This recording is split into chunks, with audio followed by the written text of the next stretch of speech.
पढ़ी हुई चीजें अक्सर भूल जाते हैं। पढ़ी हुई चीजें भूलना किसी भी कॉम्पिटिटिव एग्जामिनेशन में आम बात है। It's more common than you think. आपको लग सकता है कि यार मैं पढ़ता हूं, भूल जाता हूं, बाकी लोगों को सब याद रहता है, तो ये आपके लिए नेगेटिव चीज है। नहीं, ऐसा नहीं। हर व्यक्ति भूलता है। भूलना तो नेचुरल प्रोसेस है ना।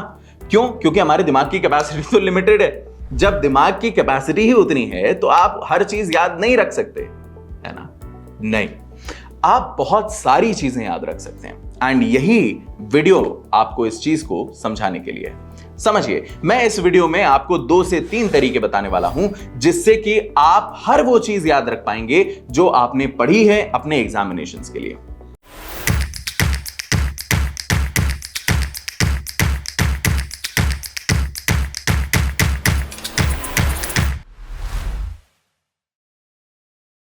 पहला तरीका है शॉर्ट नोट्स बनाने का। देखिए, मैं आपको बहुत बार बोलता हूं रेडी रेकनर्स, इंडेक्स नोट्स बनाने के लिए।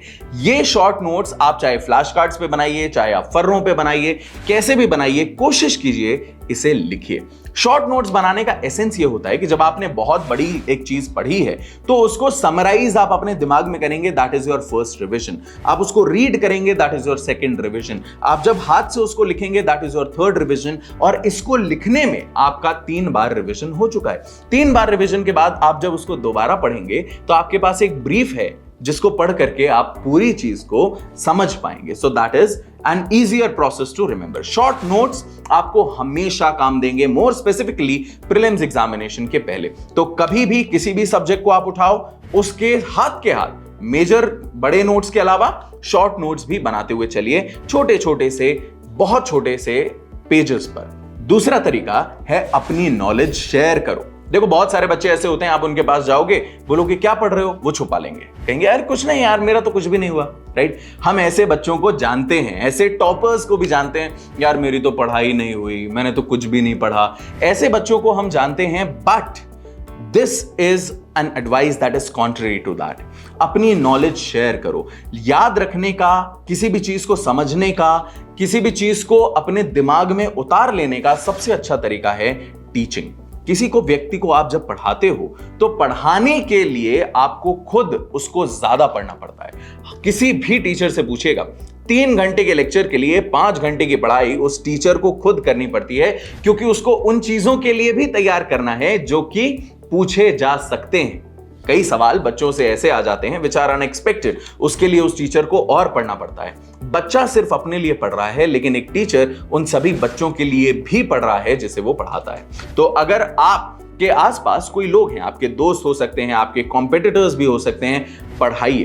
पढ़ाने में आपका नुकसान नहीं होगा, उनका फायदा हो सकता है, पर याद रखिए आपका फायदा ज्यादा है। तीसरा तरीका है एक्टिव रिकलेक्शन। एंड यकीन मानिए, बहुत सारे साइंटिफिक जर्नल्स के हिसाब से एक्टिव रिकलेक्शन एक ऐसी चीज है जो कि सिंगल मोस्ट यूजफुल मेथड कहा गया है for remembering anything that you study और that you read. Active recollection का कॉन्सेप्ट यह है कि देखो, 2 तरीके से रिवाइज किया जाता है। एक है पैसिवली रीडिंग, कि भाई मैंने 3 बार, 4 बार, 5 बार पढ़ लिया।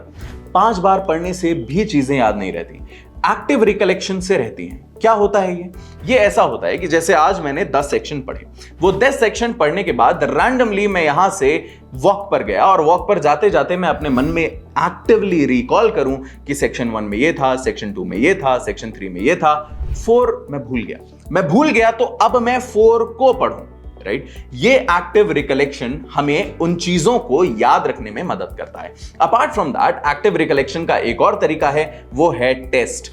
आप जब खुद को टेस्ट करते हैं तो एक्टिवली आप रिकॉल करते हैं। That is an element of practice. And examination में सबसे जरूरी जो 2 चीजें हैं वो क्या है? रिविजन और प्रैक्टिस। तो जब आप प्रैक्टिस करते हैं, आप एक्टिवली रिकॉल करते हैं। जब आप मन में उस चीज को खुद से रिवाइज करते हैं बिना किताब खोले, वो भी एक्टिव रिकलेक्शन की एक टेक्निक है। इन 3 तरीकों को फॉलो कीजिए, 21 दिन तक फॉलो कीजिए, और मुझे बताइए कि इसका क्या प्रभाव आपकी मेमोरी पर पड़ता है। आई गारंटी यू, इससे आपकी मेमोरी एनहांस हुई होगी। Do let me know in the comments what has been your experience and how did you find this video.